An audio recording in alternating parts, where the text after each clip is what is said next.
실종된 것으로 알려졌던 5살 고준희 양이 오늘 새벽 야산에서 싸늘한 주검으로 발견됐습니다. 준희 양 아버지는 친모와의 이혼 소송과 양육비 문제에 영향을 줄 것 같아서 유기했다고 자백했습니다.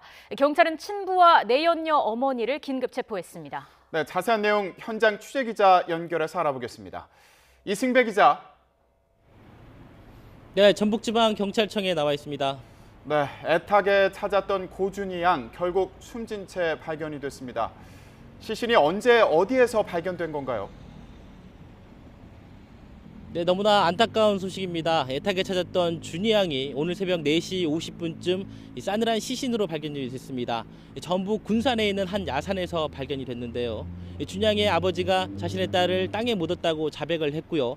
경찰이 현장을 뒤져서 수색 5시간 만에 시신을 찾아냈습니다. 시신은 수건에 감싸진 상태였고요. 30cm 깊이로 판 구덩이 안에서 발견이 됐습니다. 경찰은 현장만 보면 단순한 유기보다는 암매장에 가깝다고 말을 했습니다. 암매장 이유에 대해 준희 양의 친아버지 고 씨는 이렇게 자백을 했습니다. 준희 양 친모와 현재 이혼 소송을 하고 있는데 준희 양이 숨진 게 알려지면 소송에 영향을 줄 것으로 판단을 했다는 겁니다. 양육비 문제도 있었다고 말했습니다. 이런 이유로 고 씨는 내연녀 어머니와 함께 선산이 있는 군산 야산에 딸을 묻었다고 주장했습니다. 하지만 이 내용은 고 씨의 일방적인 주장이고요. 경찰은 암매장 이유에 대해서는 조사가 더 필요하다고 말했습니다. 네, 친부 말만 들어서는 이유가 석연치 않습니다. 준희 양이 어떻게 숨진 건지는 드러났습니까? 준희 양이 어떻게 숨졌는지 정확한 사인은 드러나지 않고 있습니다. 다만 준희 양의 아버지는 자신이 딸을 죽이지 않았다면서 이렇게 주장을 하고 있습니다. 지난 4월 26일 오후 내연녀 어머니에게 딸을 맡겼고요. 야간 근무를 마치고 집에 가보니까 숨져 있었다는 겁니다. 이때가 다음날 새벽 1시쯤이었는데 당시 딸 입에서는 토사물이 나와 있었고 기도가 막혀서 이미 2시간 전에 숨졌다고 했습니다. 준희 양을 돌봤던 내연녀 어머니도 같은 주장을 하는 것으로 알려졌습니다. 살해 가능성은 있느냐라는 질문을 경찰에게 했는데요. 학대에 의한 시체 유기로 볼 수 있다고 답을 했습니다. 알려진 대로 준희 양은 갑상선 기능 저하라는 병을 앓고 있었습니다. 매일 약을 먹어야 하고요. 정기적으로 치료를 받아야 하는 그런 병입니다. 그런데 확인된 병원 기록을 보면 지난해 12월에 약 처방을 받은 게 전부입니다. 물리적인 힘을 가해서 직접 숨지게 한 게 아니라도 아이를 제대로 보호하지 않은 것이 사망 원인일 가능성도 있다고 경찰은 보고 있습니다.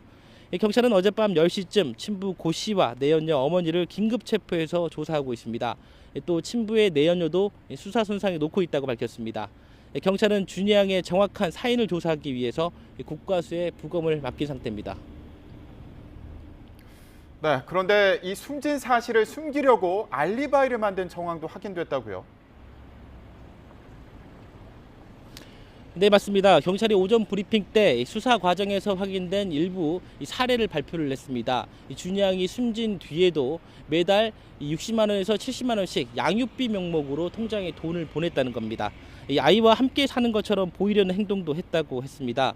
준희 양 생일이 7월 22일인데 그날 아이를 위해서 생일 잔치를 한 것처럼 행동을 한 겁니다.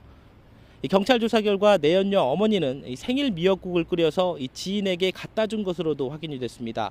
아이를 돌봐야 한다며 일찍 집에 들어갔다는 증언도 나왔습니다. 준희 양이 숨진 뒤에도 아이와 함께 살고 있다는 것을 주변에 보여주려고 일부러 이런 행동을 한 것으로 경찰은 보고 있습니다. 지금까지 전북지방경찰청에서 YTN 이승배입니다.